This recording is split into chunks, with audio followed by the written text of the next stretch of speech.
আজকে সামান্য কিছু একটু বানিয়েছি, রোজ আর ভাত ভালো লাগছে না। এই যে একটা সবজি করেছি, আর এই একটু ডিমের পোচ করেছি, সাথে পেঁয়াজ কাঁচা লঙ্কা আছে, ডিমের পোচ আছে, এই যে সবজি। আর তার সঙ্গে আজকে একটু দুধ নিয়েছি। আমটা দুধের সাথে খাবো না, কেননা অ্যাসিড হয়ে যাবে। কেমন লাগে একটু বলবে। সাধারণ খাবার খাচ্ছি, গরমে সত্যি আর ভালো লাগছে না। তোমরা এরকম মাঝে সাঝে খেয়েও ভালো লাগবে।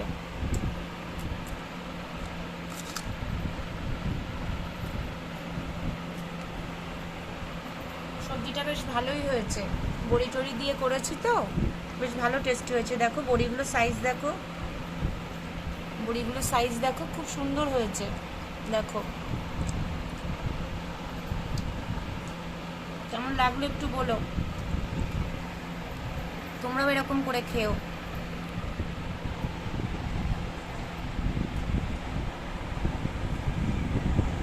সফট হয়েছে ডিমটা।